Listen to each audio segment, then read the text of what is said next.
Top Tories in Chinese cash for Brexit furor, 3 ex-cabinet ministers targeted by Miss Liu in Mayfair consultancy sting. A political storm erupted last night over claims that 3 former cabinet ministers secretly tried to earn thousands of pounds in a cash for Brexit scandal. The senior politicians were lured to a luxury Mayfair office where they were secretly filmed discussing being paid for telling Chinese tycoons how to make money out of Britain leaving the European Union. Those targeted were ex-Health Secretary Andrew Lansley, former Chief Whip Andrew Mitchell, and ex-Trade Secretary Peter Lilly. All 3 last night denied wrongdoing. Lord Lansley, who is undergoing treatment for cancer, said he had referred himself to the parliamentary anti-sleaze watchdog, and expected his name to be cleared. Mr. Lilly said, "It was a tawdry attempt at entrapment and I did nothing improper whatsoever. I thought it might be a sting from the beginning. They said they had a budget of £18,000 but I told them I was already on the advisory board of a Chinese company, that I was comfortably off and I did not pursue the matter." Mr. Mitchell claimed he was totally innocent and had been the victim of attempted entrapment. He revealed he launched his own investigation after suspecting the approach was bogus, fearing Parliament was being targeted by Chinese or Russian agents.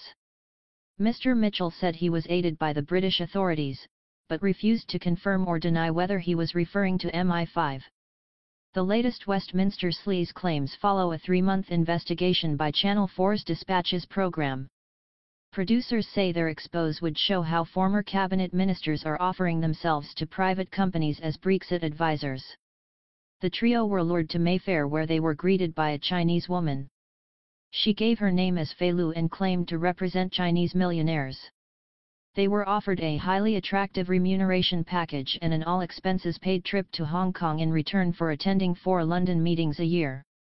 The money was to help navigate the shifting political, regulatory, and legislative frameworks in the UK and across Europe after Brexit, they were told.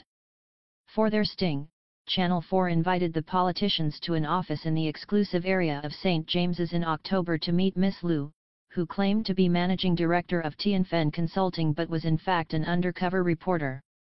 She told each of the politicians their experience would make them an ideal candidate to join the International Advisory Board of Tianfen Consulting, allegedly a boutique strategic communications firm which advised high-net-worth individuals in Hong Kong and China. Mr. Mitchell described how Miss Liu told him that she wanted to use his knowledge to make money out of Brexit. However, Channel 4 and Mr. Mitchell disagree over what happened.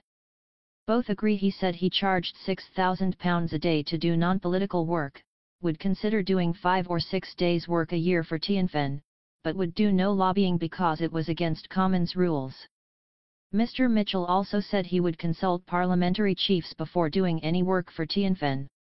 Channel 4 say Mr. Mitchell's response showed the willingness of MPs and ex-ministers to enter into consultancy agreements with private clients to boost their incomes against the backdrop of Brexit and claim that was in conflict with his public duties as an MP. It is also claimed that Mr. Mitchell said he would be available at any time to Tianfen, including Christmas, but had failed to offer the same instant service to a voter in his Sutton Coldfield constituency. They said the voter had been forced to wait 3 weeks for a 10-minute meeting over the business climate. However, the MP has offered a very different version of events. He said he realized within minutes of his meeting with Miss Liu that her approach was bogus. The MP told the Mail on Sunday that he feared it may have been an attempt by Chinese or Russian intelligence, or another sinister organization, to target Parliament.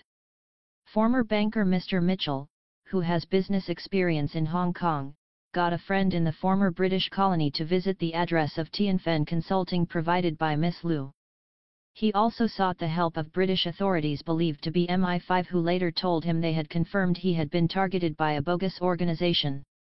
But since it was not a foreign power nor a threat to British security, they could not help him further.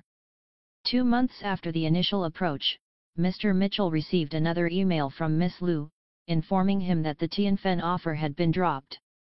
He fired off an angry reply, accusing her of a flagrant and dishonest attempt to entrap an MP and threatened to call police. He also made a formal protest to China's ambassador in London, Liu Xiaoming, who said he shared Mr. Mitchell's concern about the ill-intended move of Tianfen Consulting and hoped it would not undermine Anglo-Chinese relations. Mr. Mitchell, who resigned from the cabinet in 2012 over claims that he called a Downing Street policeman a pleb, said last night, "I have done absolutely nothing wrong and behaved with total propriety. The allegations against me are a total distortion. MPs are allowed to have second jobs and my constituents always come first." He was backed by Sutton Coldfield Conservative chairman Ewan McKee, who said, "We think it is a good thing that Andrew has had a foot in the business community when he has not been a minister. He is a highly respected and effective MP." Meanwhile, a friend of Lord Lansley's said that the peer had been undergoing chemotherapy for cancer at the time of the sting. His spokesman said, "Lord Lansley made clear at all times that any work he carries out has to comply with the House of Lords Code of Conduct. He has always kept his outside interests separate from his parliamentary duties and at no time did he offer any privileged access, insider information, lobbying activity, parliamentary advice, or services." However, Sir Alistair Graham, former chairman of the Committee on Standards in Public Life, told Channel 4 the investigation showed MPs were abusing rules which allow them to have second jobs. "Most voters did not want their MPs taking on second jobs, they want them to concentrate on the public interest," said Sir Alistair.